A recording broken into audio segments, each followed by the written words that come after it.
अभी जो सरकार चल रही है झारखंड में, मैं कोई झिझक के बगैर कह सकता हूं, हेमंत बाबू कान खोलकर सुन लो, मैं कोई झिझक के बगैर कह सकता हूं कि सरकार भारत में सबसे भ्रष्ट सरकार अगर कहीं पर है तो झारखंड के अंदर। हेमंत बाबू कान खोलकर सुन लो, सरकार भारत में सबसे भ्रष्ट सरकार अगर कहीं पर है तो झारखंड के अंदर। मित्रों, अभी जो सरकार चल रही है झारखंड में, मैं कोई झिझक के बगैर कह सकता हूं, हेमंत बाबू कान खोलकर सुन लो, मैं कोई झिझक के बगैर कह सकता हूं कि सरकार भारत में सबसे भ्रष्ट सरकार अगर कहीं पर है तो झारखंड के अंदर।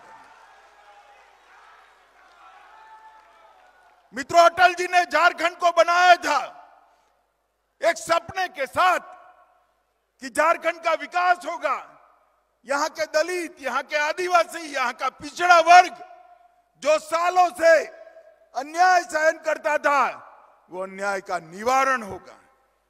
रघुवर जी की सरकार, अर्जुन मुंडा की सरकार ने शुरुआत तो अच्छी की, फिर से हेमंत बाबू आ गए। अरे भाई, कोई मंत्री बनता है, मुख्यमंत्री बनता है तो भ्रष्टाचार करता है तो हाथ से करता है। इन्होंने तो ट्रैक्टर और रेलवे के वैगन से भ्रष्टाचार करना शुरू कर दिया। जरा शर्म करो, शर्म करो।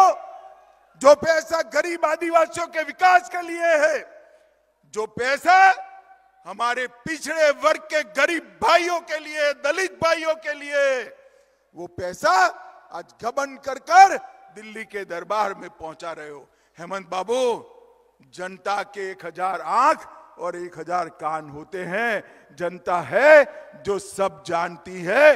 एक बार चुनाव के मैदान में आ जाओ, 2-2 हाथ कर लो, झारखंड की जनता आपको हटाने के लिए तैयार बैठी है। मित्रों, मैं इतना ही कहना चाहता हूं, हेमंत बाबू सिर्फ भ्रष्टाचार नहीं करते हैं, मत बैंक की लालच में यहां की जनसांख्यिकी भी बदल रहे हैं, डेमोग्राफी चेंज हो रही है। घुसपैठिए घुसाकर आदिवासी और पिछड़े बहुल एरिया क्षेत्र में आदिवासियों की और पिछड़ों की संख्या कम हो रही है। घुसपैठिए घुसकर आदिवासियों की जमीन हथिया रहे हैं, आदिवासी बच्चियों के साथ अत्याचार कर रहे हैं, और ये वोट बैंक की लालच में मुस्कुराते हुए हेमंत सोरेन इसको देख रहे हैं। हेमंत बाबू, ये जो आप कर रहे हो उसको पूरा झारखंड समझता है। झारखंड के पिछड़े वर्ग का हर युवा समझता है, हर बच्ची समझती है, आदिवासी भी इसको समझते हैं। और साहेबगंज, पाकुड़ा, गोंडा, दुमका और जामताड़ा के अंदर आदिवासियों की संख्या घट रही है, घुसपैठियों की संख्या बढ़ रही है। ये बहुत चिंता का विषय है। और अब आदिवासियों की संख्या 35% से घटकर 24% रहेगी, और इसके साथ साथ पिछड़े वर्ग की संख्या में भी कमी आई है। और मित्रों, अब ये जो घुसपैठिए जमीन कब्जा रहे हैं, इसके सामने तो हेमंत बाबू बोलने की हिम्मत ही नहीं रखते हैं, क्योंकि उनकी वोट बैंक और उनकी साथी पार्टी कांग्रेस पार्टी उनको रोक रही है। मगर हम भारतीय जनता पार्टी के कार्यकर्ता ये नहीं होने देंगे। झारखंड के अंदर जनसंख्यिकी नहीं बदलने देंगे। ये झारखंड जिनका है उसी का रहेगा।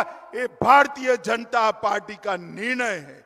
मित्रों, और यहां पर साइबर क्राइम का बड़ा हब बन गया।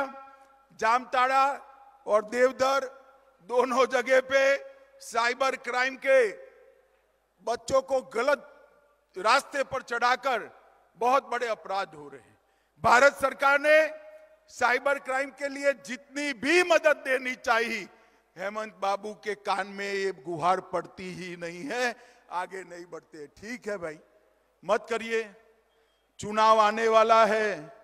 2024 में 14 की 14 सीटें और बाद में विधानसभा में पूर्ण बहुमत की भारतीय जनता पार्टी की सरकार बनने वाली। हेमंत बाबू, मैं पूछना चाहता हूं, साहिबगंज में रिबिका पहाड़ियन बेटी की हत्या हो गई, आपने क्या किया? आप मुझे बताओ संथाल परगना वालों, मुख्यमंत्री की जिम्मेदारी है या नहीं है? जोर से बोलिए, है या नहीं है? दुमका में अंकिता को मार डाला गया, मुख्यमंत्री की जिम्मेदारी है या नहीं है? ये आदिवासी समाज की बेटियों की निर्मम हत्या हो रही है और आप वोट बैंक की पॉलिटिक्स कर रहे हो। शर्म करो, शर्म करो। इसके लिए झारखंड नहीं बनाया था, हमने झारखंड बनाया था। यहां पिछड़ा वर्ग, दलित, आदिवासी तबके को न्याय मिले, इनको विकास मिले, इसके लिए बनाया था। और आप विकास करने की जगह आदिवासी बेटियों की हत्या हो रही है, आप कुछ नहीं कर सकते।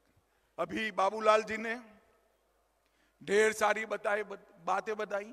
एम्स बन गया, एयरपोर्ट बन गया, बड़े बड़े नेशनल हाईवे बन गए, ये नैनो का कारखाना लग गया, एक किसी ने बिजली का भी कारखाना लगाया है, एक लोहे का भी कारखाना लगाया। भाई आपने तनिक कुछ किया है तो बता दो। मैं तो पूरा लिस्ट बता दिया जो बाबूलाल जी ने बताया। हेमंत बाबू, संथाल परगना में आपने कुछ नहीं किया, लोगों को बेवकूफ बनाने का काम किया। संथाल परगना की जनता आज आपको जान चुकी है। बेटियों के हत्या का हिसाब मांगती।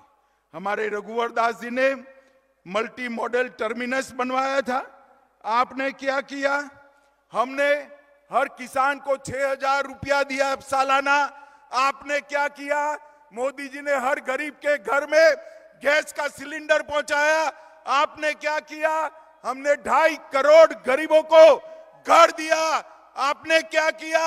हमने 3 करोड़ गरीबों के घर में बिजली पहुंचाई, आपने क्या किया? हमने 10 करोड़ गरीबों के घर में शौचालय बनाए, आपने क्या किया?